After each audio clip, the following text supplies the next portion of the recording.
from fragmentation to renewal.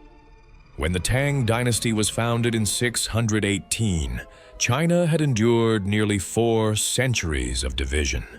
The fall of the Han dynasty had plunged the land into repeated cycles of fragmentation, reunification, and collapse.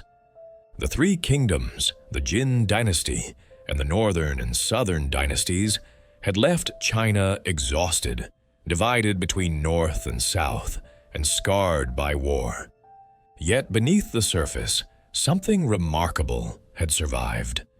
Administrative knowledge, Confucian learning, military traditions, and cultural memory remained intact. China was fragmented, but not broken. What it needed was balance. The Tang would provide it. A dynasty that built too fast.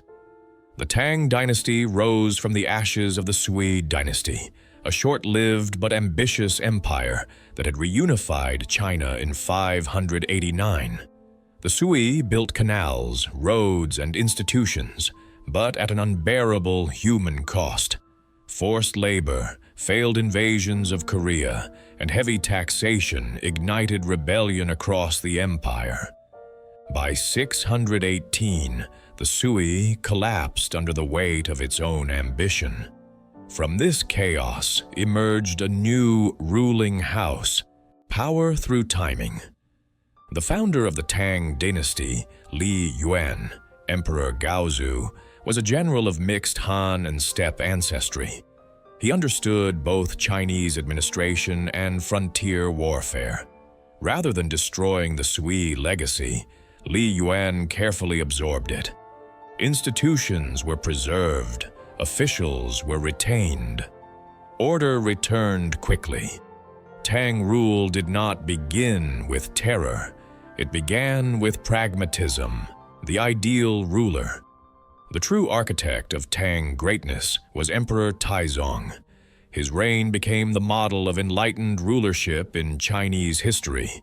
Taizong ruled with strong centralized authority, open criticism from advisors, merit-based appointments, military strength balanced by restraint. He believed an emperor must listen, even when it hurt. Under his rule, borders expanded, corruption declined, and confidence returned. Later emperors would be judged against him. Most would fail.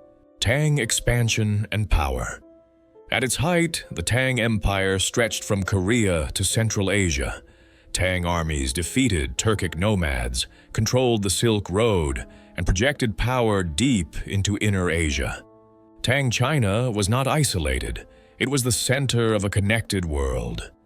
Foreign envoys, traders, and students arrived in the Tang capital, Chang'an, one of the largest and most cosmopolitan cities in history, the greatest city on earth. Chang'an was not just a capital, it was a symbol. Its streets were wide, orderly, and regulated. Markets sold goods from Persia, India, Arabia, and Southeast Asia. Languages, religions, and cultures mixed freely. Buddhists, Taoists, Christians, Zoroastrians, and Muslims lived side by side. Tang China was confident enough to absorb difference, poetry, art, and identity. The Tang dynasty is remembered as the golden age of Chinese culture. Poetry flourished.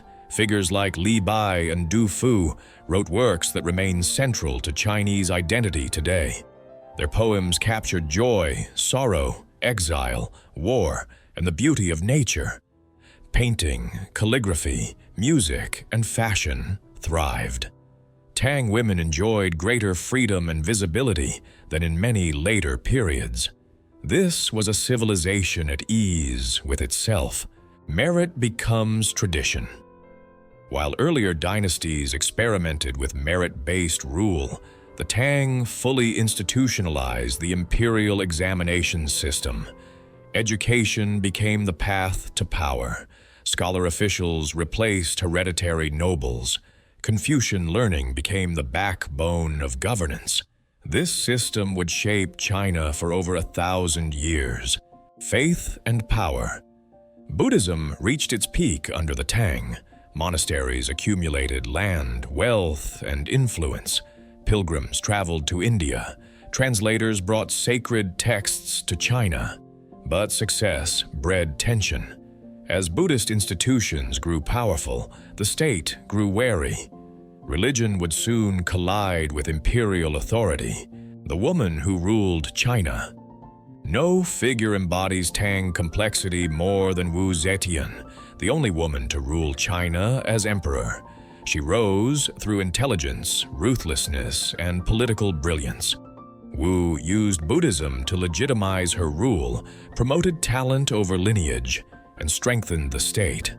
She was feared, admired, and condemned. History remembers her as both tyrant and reformer. She was undeniably powerful, the beginning of the end. In 755, the Tang world shattered. The Anlushan rebellion erupted, led by a general with foreign roots and immense power. The rebellion devastated northern China, killed millions, and permanently weakened Tang authority. Although the rebellion was suppressed, the damage was irreversible. The Tang never fully recovered. Power slips away. After Anlushan, regional military governors gained autonomy. Court politics became corrupt. Eunuchs gained influence. Emperors lost control. Tang culture survived. Tang power did not. An empire that burned brightly. By 907, the Tang dynasty collapsed. China fragmented once more. Yet, unlike many fallen empires, the Tang left behind something extraordinary: a cultural blueprint. Later dynasties would imitate Tang institutions, art, poetry, and ideals. Tang China became a memory and a standard. Why the Tang still matters. The Tang dynasty represents China at its most confident, creative, and cosmopolitan. It shows what happens when power is balanced with openness, culture is valued alongside control, identity is strong enough to absorb difference. The Tang did not fall because it was weak. It fell because greatness is fragile.